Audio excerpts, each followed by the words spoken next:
Magandang araw mga Aldab Nation! May panibago na naman po akong update para sa inyong lahat. Pero bago natin ito umpisahan, ay huwag niyo muna kalimutan na mag-subscribe sa aking YouTube channel at i-click mo na rin ang katabing bell button para maging updated ka sa mga latest videos na ia-upload ko. At kapag umabot na ng 100,000 subscribers ang aking channel, ay may sorpresa ako para sa inyong lahat. Alam kong excited na kayo kaya naman ngayon, umpisahan na natin ang ating kwentuhan. Ang pag-uusapan natin ngayong araw na ito kung saan ang Kalye serye ay tuloy-tuloy na raw ang pagbabalik telebisyon. Ang tanong, makakasama nga raw ba si Alden sa bagong Kalye serye? Ito nga raw ang pasabog ng Maychard ngayong taon. At ang curious ang maraming mga netizens, may spark pa nga rin ba ang Kalye serye? Gaano ito katotoo at may sapat nga bang ebidensya makakapagpatunay rito? O yan ang ating aalamin at pag-uusapan ngayong araw na ito. Alam kong super excited na kayong malaman yan kaya naman huwag na natin patagalin pa.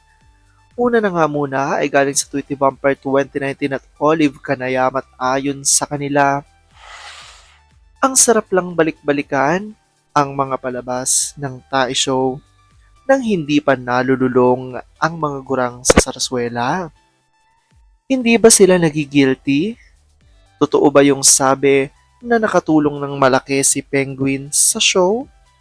Financially? Mag-iisip ka talaga Isa-sacrifice ang reputasyon ng isa para mapagpatuloy ang show? Hinahabol ang 50 years. Hindi nga nila mahawakan o mayakap ang baklang clone pag nasa stage na. Malamang mga nasusuka sila. The bitter truth ng showbiz sa ngayon, noong kapanahunan nila Susan at Amalia, grabe ang pag-iingat sa imahe nila ng management. Iniingatan sila, pero sa sumunod na henerasyon, kabaligtaran at nawala yung sincerity.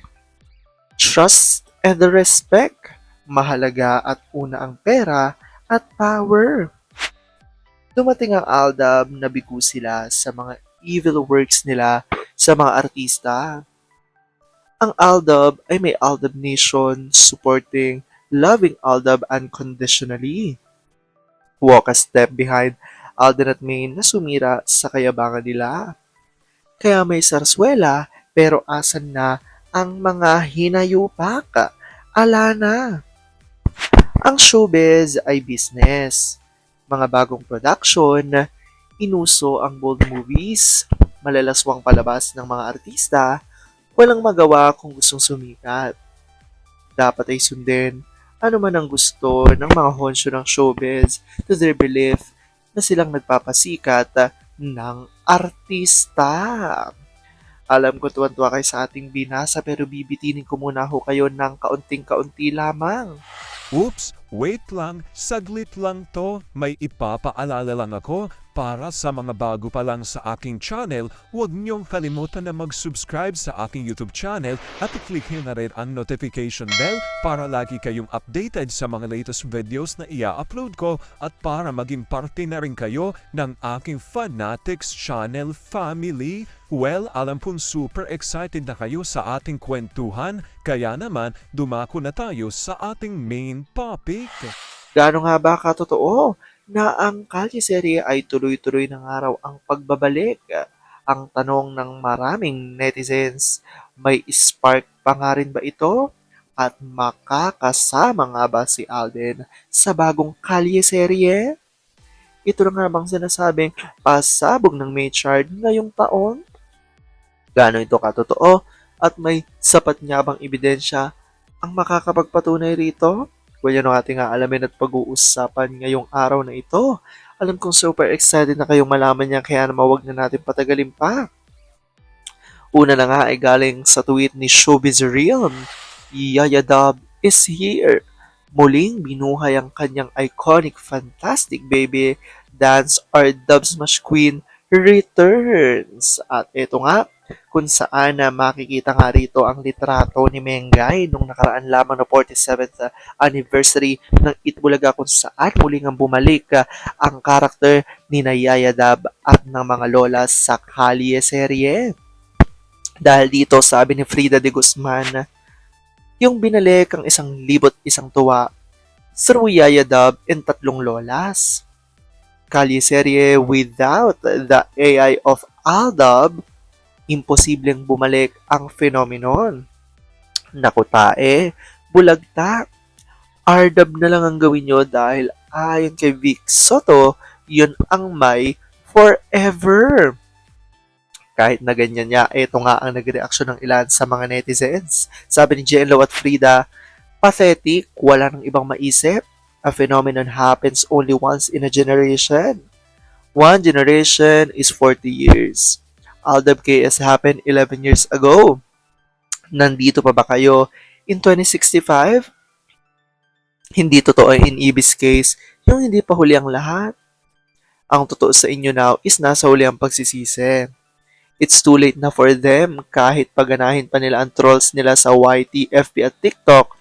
Yet here, hindi sila nag-trending only means irrelevant na sila sa mga tao. The lukewarm reception sa Maybe says it all. Kahit gamitin pa nila kahit si Chris wala nang paki mga tao. Opportunity knocks only once, kay Emma ko nasasayangan dito. Ang bilis ng pagbubulusok, hindi iningatan ng APT, they sold her to the... At dahil nga dyan, kahit na ganyan ang reaksyon ng ilan sa mga Aldab Nation kung saan tila hindi sila natutuwa sa pagbabalik ng Kalye serye, ito naman ang napansin ng ilan sa mga netizens. Sabi rito ni Kai, Meowki at ni Black, taray nung Itbulaga prod today lalo na yung sa Sex Bomb at Kalye serye. Nostalgic yung Kalye serye. Sayang at hindi pwedeng mag-guest si Alden sa EB anniversary. Saka si Lola ni Dora, mukhang wala rin. Baka hindi pa kaya ni Wally. Yeah, I remember my college days, pumapasok ng late sa first subject. Pero okay lang kasi late din si Prof. Nanonood din ng Kalye serye. Kaya nga yan ang nagreaksyon ng ilan sa mga netizens ay dahil nga dito sa post ng account o fan account ng Mega Kapamilya or ng Kapamilya ng ABS-CBN at ayon nga rito, OMG! Kalye serye, Lolas with Yaya Dab. What if kasama sila sa The Greatest Showdown? At makikita nga rito ang video kung saan sumasayaw nga ng mga iconic dance sina Main Mendoza as Yaya Dab, Wally Bayola as Lola ni Dora, Paolo Ballesteros as Lola Tidora, at si Jose Manalo as Lola Tinidora, kung saan marami nga ang nagbunyi, especially ang mga Aldab Nation dahil nga dito sa paglabas ng Kalye serye sa Itbulaga. Kaya naman marami ang mga netizens, mapabata man yan, Gen Z at mga oldies, ay talaga namang tuwang-tuwa sa pagbalik ng Kalye serye. Talaga namang napaka-nostalgic nga raw ng moment na ito for Itbulaga. Kaya naman ang tanong ng marami, ay magbabalik na nga ba ang Kalye serye sa Itbulaga? Yan po ay sasagutin natin sa ating susunod na video dahil meron tayo na kalap na impormasyon patungkol dyan. Alam ko dahil dito marami pa rin sa inyo ang mas lalong kumakapit at naninindigan na Aldab Nation is real. Maraming salamat sa panonood mga Aldab Nation. Hanggang sa muli, ingat!